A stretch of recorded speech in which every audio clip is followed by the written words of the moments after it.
el párrafo que acabamos de leer, sin pastelear. Cierren la Biblia y díganme, a ver,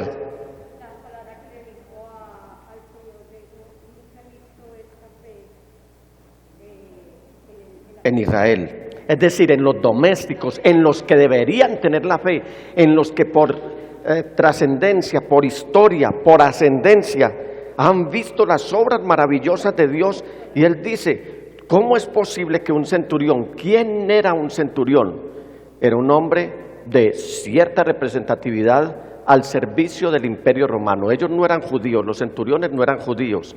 Los centuriones tenían a cargo por lo menos 100 soldados bajo su mando para ejercer el dominio del Imperio Romano que estaba sobre la provincia de Judea. Y el Señor va a ir a la casa de este hombre, pero llama la atención algo, y es que este hombre, cuando sabe que el Señor Jesús va para su casa, manda a unos amigos de él y con este recado: díganle que no venga hasta aquí, que yo no merezco que venga a pisar los alrededores de mi casa. Pero dice algo muy importante: mire, yo soy un hombre que tengo gente bajo mi mando. A este digo, ve y viene. A este le digo, ven y va. A este le digo, haz esto y lo hace. ¿Y sabe a quién le dice él eso? Haz esto y lo hace. Se lo dice al siervo que está enfermito. Él tiene mucha gente, pero al uno le dice, ve y viene. Al otro le dice, ven y va. Pero del siervo, mire cómo dice la palabra. Dice de la siguiente manera: le digo a mi siervo. Este hombre resalta algo muy importante. Le digo a mi siervo. Ya lo identifica. Haz esto y lo hace. ¿Qué le estaba pasando a ese siervo? Estaba moribundo y él quería que el favor del Señor viniera sobre la vida de él. ¿Por qué? Mira, tomemos el caso en la actualidad. Si un militar tiene dificultades con su batallón, seguramente él va a sortearlas de una u otra manera. Es más, si necesita algo, llama a un soldado. Él no tiene necesidad de decirle el apellido siquiera. Si necesita algo, llama a ese soldado. Ven. Si necesita que le cumplan un deseo, llama a otro soldado, y a lo mejor no lo llama ni por su nombre. Pero aquí, en este caso, hay algo muy importante. Hay un hombre muy cercano a él. Este hombre seguramente tiene un rango de representatividad y de importancia para el centurión, que lo tiene triste, lo tiene afligido, se le enfermó lo que llamamos por acá su mano derecha. ¿Y sabes cómo lo identifica? Como el hombre que hacía lo que el centurión quería. Haz esto y lo hace. Ya algo más cercano. Pero también tenemos otra historia. Y es que en Naín, una pequeña ciudad, hay una familia que está de duelo. O una familia no, propiamente una viuda. Entonces son dos personitas en ese hogar. En esa casa son dos personas. Una viuda y un hijo. Ahora ya tenemos una viuda y una viuda huérfana porque se acaba de morir su hijo.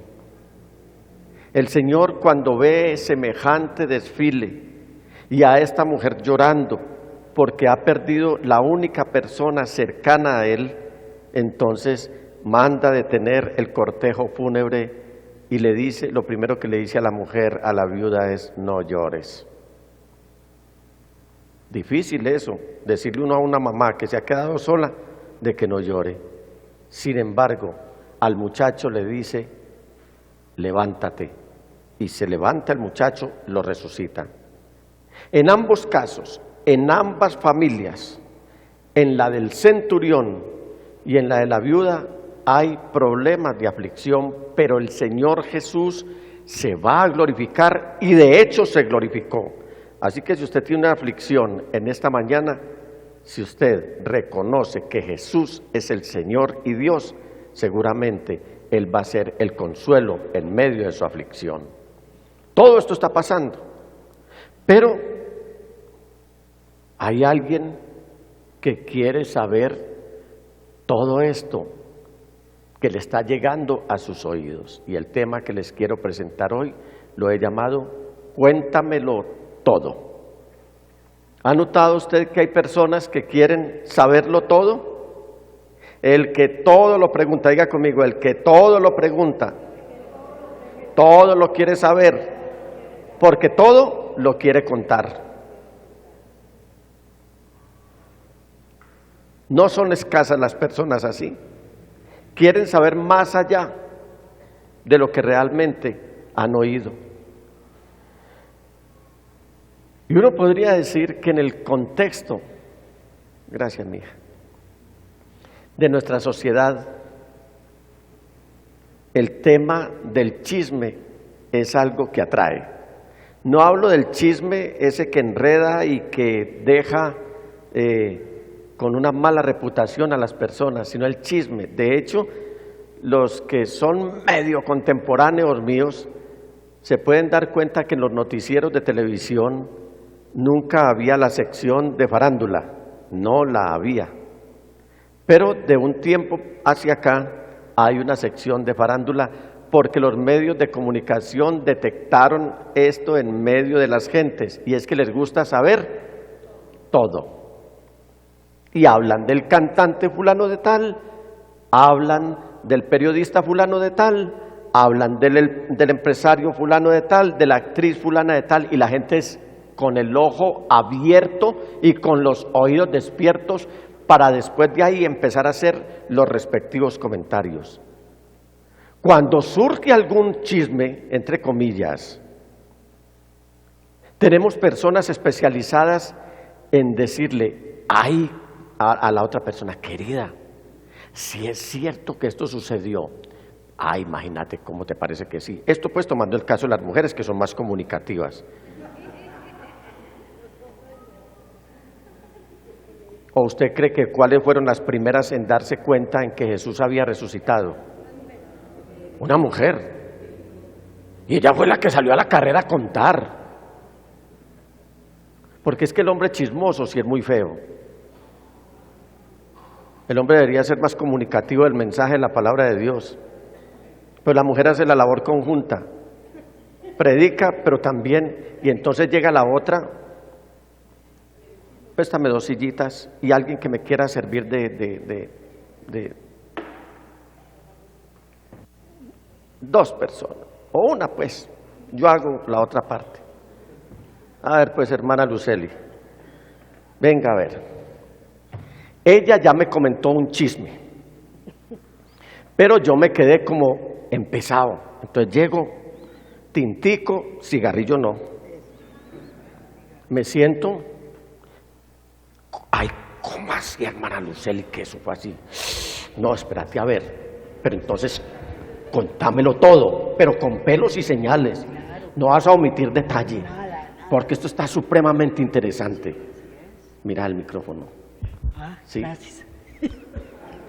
Entonces lo que me dijiste realmente sucedió, es que esto es increíble. Sí, eso es cierto, no crea que es mentira, mi pastor. ¿Tú me puedes afirmar eso? Te lo afirmo. ¿Y tienen más detalles? Claro, No, mi pastor, no. esto es de largo, esto va para Por largo. favor, sí. Sí, Largo sí. y tendido. Largo y tendido. No, pues esto deberíamos entonces pedir un tintico, pedimos tintico. Sí, claro, tinto, Pancito, claro. también desayuno. También pancito. Mandamos a armar la mesa y empiezo a indagar a Luceli. Y lo que le digo es, cuéntamelo todo con pelos y señales. Listo, mi pastor. Gracias, mi hermana Luceli. Cuéntamelo todo. Y lo primero que nosotros queremos hacer es reconfirmar lo que la hermana Luceli me ha dicho. Porque cuando es el chisme bomba del año, yo quiero no solamente que me lo cuente ella, sino que me lo cuenten otras personas, porque esto parece increíble. 1, reconfirmando la noticia, versículos 18 y 19, siguiendo con este relato. Los discípulos de Juan le contaron todo esto. ¿Cuál Juan? No Juan el Evangelista, sino Juan el Bautista. Hagamos una diferencia. Juan el Bautista es uno, Juan el Evangelista es otro. Juan el Bautista fue el último de los profetas que anunció la venida del Mesías y el que tuvo el gran privilegio de conocer al Mesías. Por eso la palabra del Señor dice que fue el más grande de los hombres.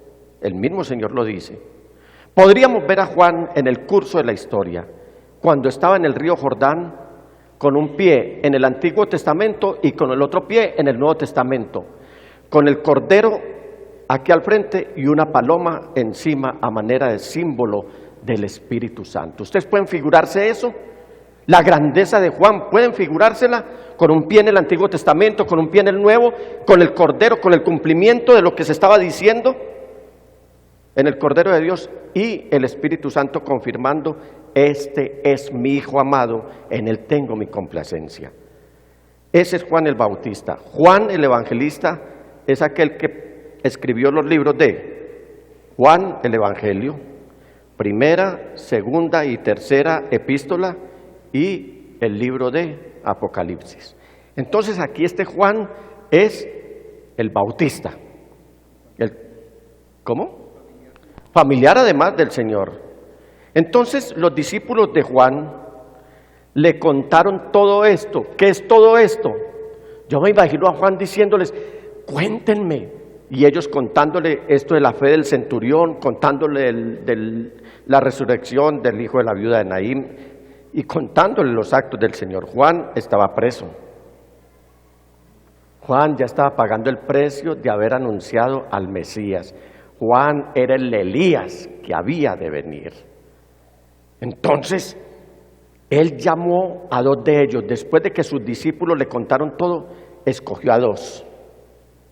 A ver, hermano Omar, venga, por favor. A ver, Mauricio. Yo ya he oído todo. En este caso, soy Juan, no estoy prisionero, pero Juan estaba prisionero. He oído todo lo que ella me dijo, que se me hizo la hermana. He oído toda la historia. Entonces, de los discípulos que yo tengo, yo llamo dos.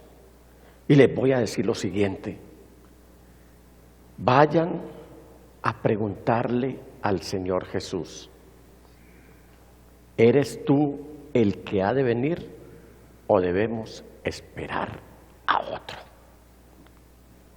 Qué tremendo eso. Juan está impactado y él quiere reconfirmar la noticia. ¿Por medio de quién la va a reconfirmar? Por dos de sus discípulos, porque él está prisionero. Y ellos se fueron. Y se fueron.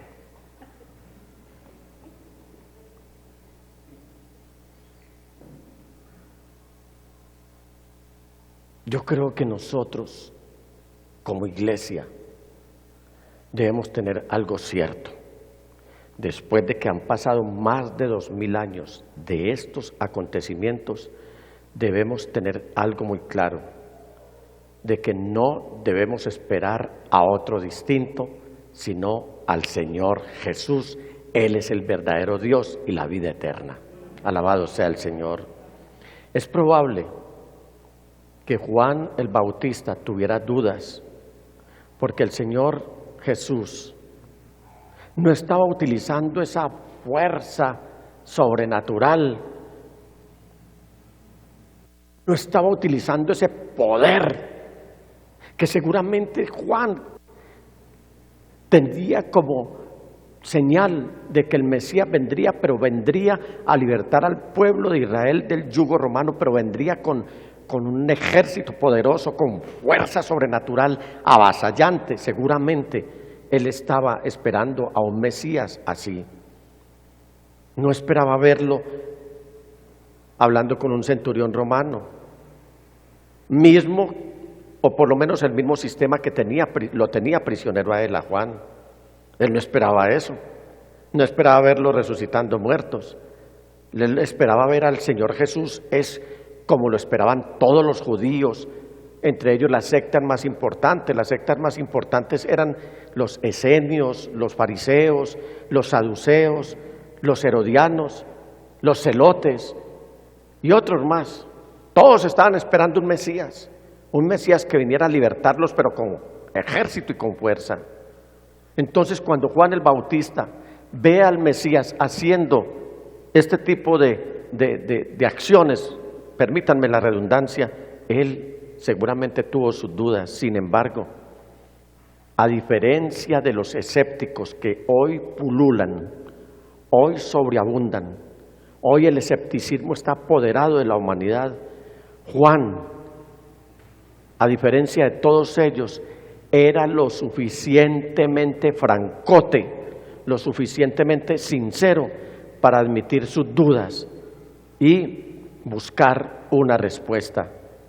Yo no sé si a usted le ha pasado, mi amado hermano, mi amada hermana, que en este acontecer cristiano, en este diario caminar con Cristo, en algún momento a usted lo ha asaltado la duda.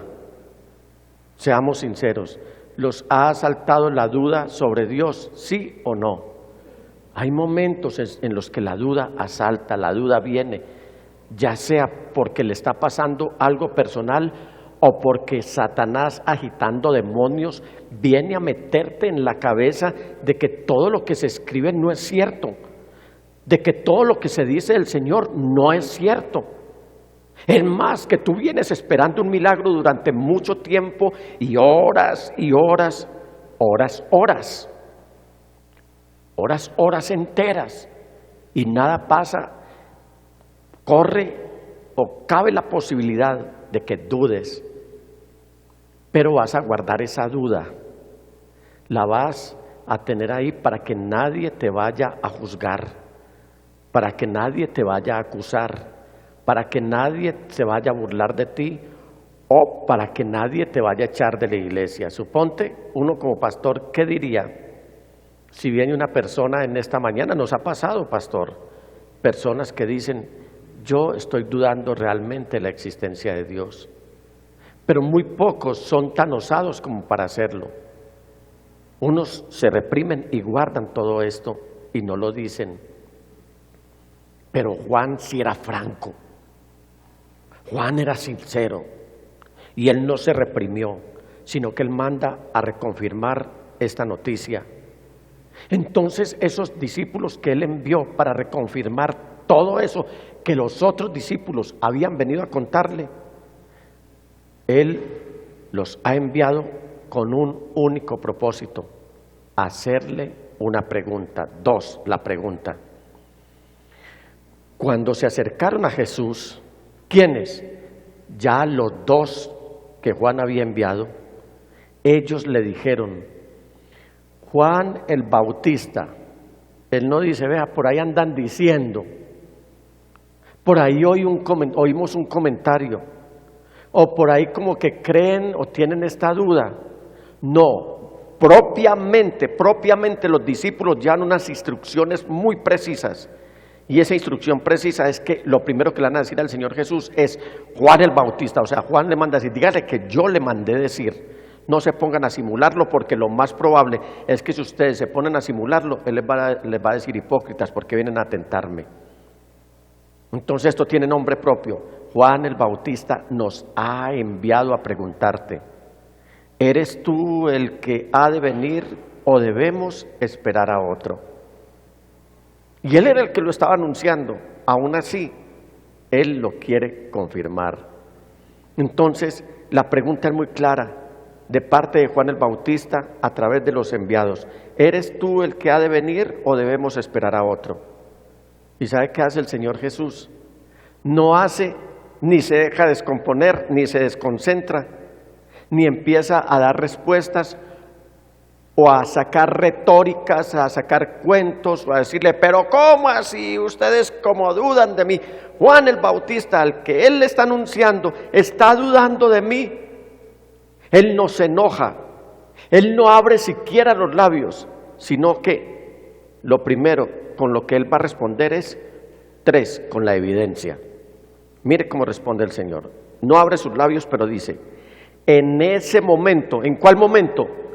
En el que los discípulos le estaban haciendo la pregunta que Juan le había mandado, ¿eres tú el que ha de venir o debemos esperar a otro? En ese mismo momento Jesús sanó, diga conmigo, Jesús sanó a muchos que tenían enfermedades, dolencias y espíritus malignos, y les dio la vista a muchos ciegos. Eso es lo que Él empieza a mostrar. No abre sus labios. Aquí hay unas obras que están confirmando que yo realmente soy, es lo que está diciendo el Señor Jesús. ¿Sabe que hay personas que se ponen palabra a palabra, pico a pico, como decimos? Cuando se nos consulta, cuando se nos dice algo, cuando se pone en duda nuestro ministerio, entonces empezamos a decir, pero si yo soy una persona honorable, pero ¿cómo dudan de mí? No debemos responder de esa manera. Que nuestros actos, que nuestros comportamientos hablen más de nosotros que nuestras mismas palabras, de manera que cuando nuestros actos y nuestros comportamientos hablen de nosotros, cuando hablemos, entonces la gente tenga la certeza de que lo que estamos diciendo, estamos viviendo también. La respuesta, ahí sí les va a responder. Entonces le respondió a los enviados, vayan y cuéntenle a Juan lo que han visto y ¿qué más? Y oído. Recomendación: cuando usted se acerque al Señor Jesús, no lo siga, no se acerque solamente por lo que vea. Porque hay personas que están supeditando la fe es a ver si ven un milagro, y si no ven milagro, entonces no tienen fe. Si no están palpando, si no están confirmando por medio de hechos ahí que ellos puedan ver, entonces no tienen fe. ¿Sabe cómo viene la fe a nosotros? La fe viene por el oír la palabra de Dios. Cuando nosotros oímos la palabra y creemos el mensaje, también creemos que el Señor puede hacer la obra que para nosotros es imposible, pero que para Él es fácil hacerla. Alabado sea el Señor. Entonces dice que el Señor le respondió a los enviados, vayan y cuéntenle a Juan lo que han visto, pero también lo que han oído. Los ciegos ven, los cojos andan, los que tienen lepra son sanados, los sordos oyen, los muertos resucitan. Y mire esto, y a los pobres se les anuncian las buenas nuevas, a los pobres se les da la mano. ¿Sabe una cosa? Hay personas en nuestra sociedad con una serie de prejuicios que si saben que una persona tiene escasos recursos económicos, ni siquiera les merece el saludo, pero cuando saben que es un magnate, eso hasta venia le hacen, y se arrodillan y se inclinan. Con el Señor no funciona así, porque Él no tiene favoritismos. Porque si Él no le hablara a los pobres, ninguno de nosotros estaría aquí siendo enriquecidos con las riquezas de su gracia. ¿Sabe usted por qué está enriquecido en esta mañana? Porque usted era pobre, yo también lo era. Y no digo es propiamente escaso de recursos económicos. Teníamos la pobreza más grande que puede tener un ser humano, y es no conocer al tesoro de los siglos, al Rey de los cielos, a Jesús el Señor, que se hizo hombre para venir a tocarnos, a untarse en nosotros. Miren lo que se untaba Él, de ciegos, se untaba de cojos, se untaba de los que tenían lepra, que eso era prohibido por la ley. El leproso tenía que vivir en cuarentena, y Él iba y los tocaba. Se untaba de sordos, se untaba de muertos, y a los pobres les anunciaba las buenas nuevas. En este discipulado que empezamos, que fue de gran bendición, ya hicimos la primera semana, vinieron cerca de 80 hermanos a capacitarse, porque ellos supieron muy bien el tema del Señor Jesús.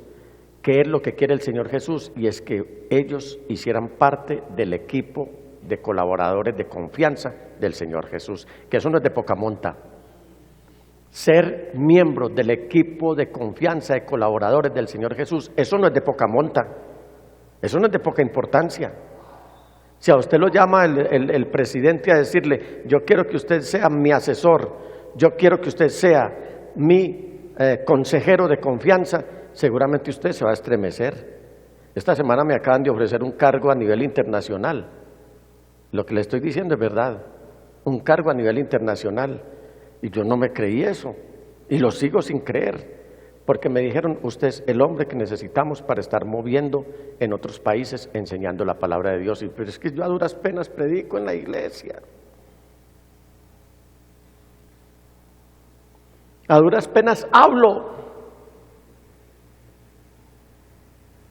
A duras penas entiendo la palabra del Señor, que es insondable, porque esta palabra solamente se entiende cuando el Señor la revela, y no por el conocimiento que alguien pueda tener, el conocimiento humanista.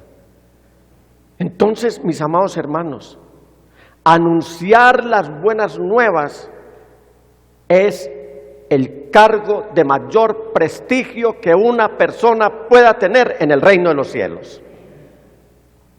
Porque eso era lo que el Señor hacía, y eso es lo que el Señor quiere que nosotros hagamos. Si los ciegos son sanados, bienvenido. Si los cojos son sanados, bienvenido. Si los muertos resucitan, bienvenido. Pero lo que el Señor resalta es que la palabra, el evangelio, las buenas nuevas, no paren de ser anunciadas en el curso de los siglos, y eso está haciendo íntima devoción a partir de este año 2020. ¿No se alegran ustedes por eso? Alabado sea el Señor.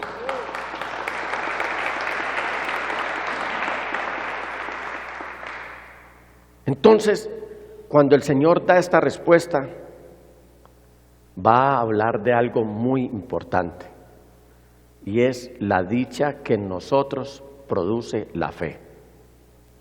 Mis amados hermanos,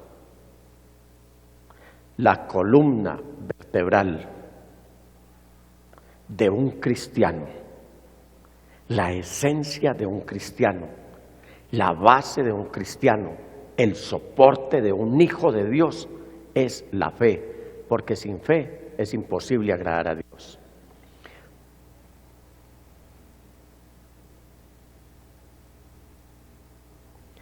Pase usted por los problemas que esté pasando, tenga las adversidades que tenga, esté enfermo, tenga escasez o tenga abundancia, si su fe no flaquea, usted todo el tiempo puede ver que lo imposible sí es posible. Quien no tenga fe no está en la capacidad de creer que el Señor Jesús hace posible lo imposible, porque lo que es imposible para nosotros es posible para Él. Usted puede tener mucho conocimiento, usted puede tener mucho verbo, mucha parla, usted puede saber las escrituras de Génesis a Apocalipsis, de Apocalipsis a Génesis, usted puede ir a las mejores universidades, usted puede estar en los mejores institutos, usted puede tener la capacidad de oratoria, la que quiera, pero si no tiene fe, está muerto, porque está desagradando a Dios, porque sin fe es imposible agradar a Dios. Entonces, la dicha que tiene el cristiano de hoy, la iglesia en el curso de la historia, es que su fe no flaquee, que su fe no se pierda. Entonces, cuando el Señor habla de la fe, mire cómo lo dice en el versículo 23, dichoso el que no tropieza por causa mía. ¿Lo entendieron? Dichoso el que no tropieza, es decir, dichoso el que en mí, dice el Señor Jesús, no haya tropiezo. Eso es lo que está pasando hoy. ¿Qué está pasando hoy? El escepticismo, el ateísmo, el gnosticismo, todo lo que es la cienciología, todo lo que son estas ramas que nos ha traído la nueva era, es lo que tiene ahora invadida la mente y el corazón de las gentes, y en el que menos están creyendo es en el que más deberían estar creyendo, es en el Señor Jesús. ¿Qué hacemos? ¿Nos vamos a quedar criticándolos? ¿Nos vamos a quedar señalándolos? ¿Nos vamos a sentar aquí a murmurar contra ellos. No, nos estamos sentando para que ellos también tengan el conocimiento de las buenas nuevas de salvación. ¿Cómo lo estamos haciendo? Anunciándole a las personas, no haciéndole proselitismo religioso, no anunciando una iglesia, no anunciando sectas, no anunciando ningún tipo de movimientos, anunciando a quien debemos anunciar, al Evangelio del Señor Jesús, y con él al mismo Señor Jesús, que es el único que puede transformar vidas y establecer el reino de los cielos. ¿Lo creen o no lo creen? Qué dicha poder hacer este discipulado. Quizás muchos dijeron, no lo vamos a hacer, ahí vienen otras oportunidades. Quizás dicen, ni siquiera esas oportunidades las vamos a hacer. Lo vamos a hacer, porque no nos interesa. Yo ya estoy discipulado, yo ya estoy muy viejo, yo soy muy ducho, pregúntenme a mí por textos enteros y yo me sé todo eso, entonces yo ¿para qué me voy a discipular? El modelo evangelístico también ha cambiado. Ya pasamos del modelo de estarle gritando el pecado a las personas en las esquinas por medio de altavoces. Pasamos de estar criticando, pasamos de estar acusando, pasamos de estar señalando a hablar la palabra en verdad y en amor a las personas que no lo conocen. Y eso es lo que estamos haciendo, no solamente aquí en íntima devoción, sino que el Señor nos dio la gracia de que otros vinieran de otras partes para llevarse este discipulado a otros lugares, porque esto no es de íntima devoción. El Evangelio no es de íntima devoción, el Evangelio provino del cielo y pertenece al cielo, al Señor Jesús, y Él quiere que nosotros lo hagamos saber a las personas. Eso es lo que nosotros tenemos que hacer. Si las personas vienen a la iglesia, bienvenidos. Si van a otra iglesia, bienvenidos, pero sálvense, porque los días son malos. Vamos a hacer unas consideraciones, o voy a hacer unas consideraciones en esta mañana. Vivimos en una sociedad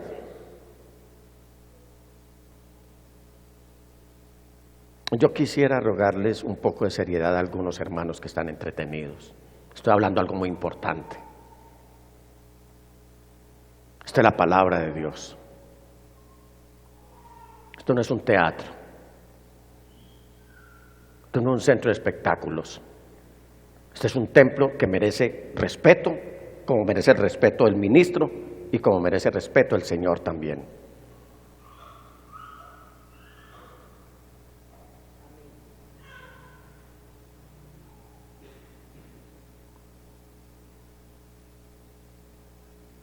Por eso es que muchas personas no han entendido el Evangelio, porque vienen a jugar a la iglesia, a burlarse de lo que se dice.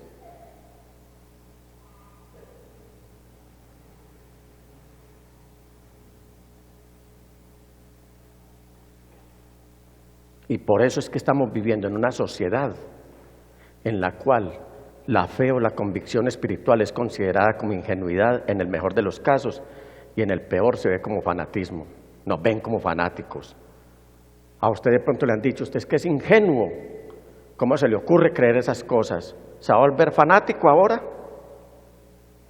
Eso es lo que el mundo está diciendo, y eso es lo que tenemos que evitar al interior de la iglesia.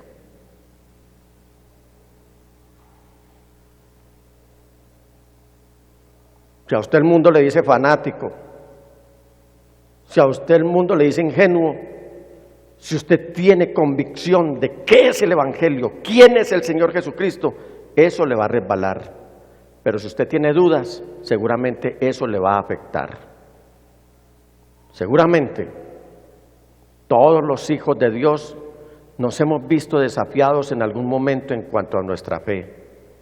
Y nos hemos visto forzados a hacernos la misma pregunta que Juan y sus discípulos le hicieron al Señor Jesús. ¿Eres tú el que ha de venir o debemos esperar a otro? Permíteme decirte lo siguiente. Al Señor Jesús no le importa esa pregunta. De hecho, ya lo vimos. Él respondió fue con actos, no respondió con palabras. Él respondió con actos, Él respondió con milagros. En realidad, el Señor Jesús nos invita a escudriñar las Sagradas Escrituras, a examinar las profecías que en Él se han cumplido, a creer en los milagros que ha hecho y que hasta hoy sigue haciendo. A meditar en las palabras que Él habló, en las vidas que ha transformado. ¿Cuántas vidas ha transformado el Señor? ¿Quiénes de los que aquí han sido transformados? En las vidas que ha transformado el Señor Jesús, comenzando con la tuya. Es decir, el testimonio que estamos dando, porque hoy hay muchos cristianoides, hoy hay muchos cristinos, hoy hay muchas personas que fingen ser cristianos, pero que no lo son. ¿Por qué? Porque no han dejado obrar el poder transformador del Evangelio de Jesucristo. Nuestra visión, nuestra misión es que somos una iglesia que cree, obedece y proclama, vive y proclama los efectos transformadores del Evangelio de Jesucristo.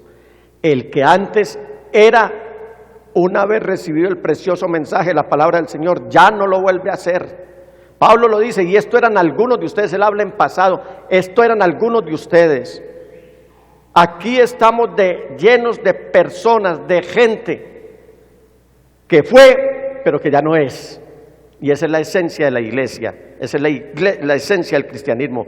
Gente que fue, pero que ya no es.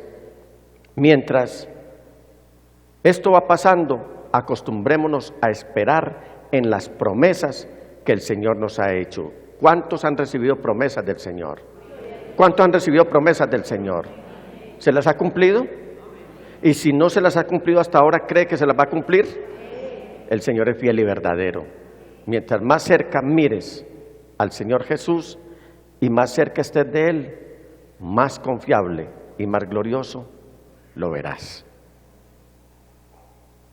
¿Quieres acercarte al Señor Jesús en esta mañana? ¿Alguien quiere acercarse al Señor Jesús? ¿Alguien está flaqueando? Fue como le pasó a Juan el Bautista. Nos pasa, eso cabe la posibilidad. ¿Por qué no se pone de pie?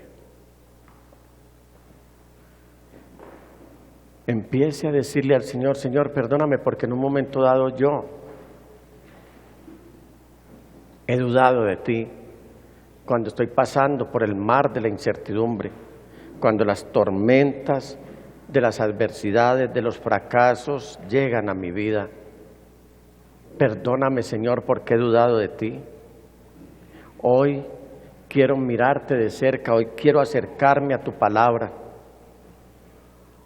Hoy, Señor, quiero obedecer lo que tú dijiste, escudriñen, investiguen, esculquen las Escrituras, porque ellas son las que dan testimonio de mí.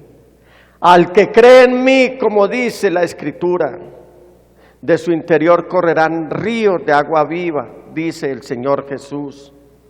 Señor, quiero estar cerca de ti. Quiero estar, Señor, investigando acerca de ti, porque no quiero que mi fe flaquee.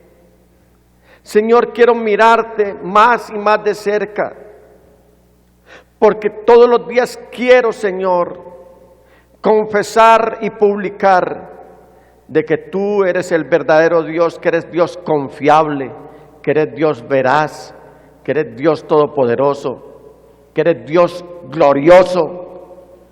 Señor, que cuando yo te identifique pueda postrarme en tu presencia y saber que estás ahí, que me estás oyendo,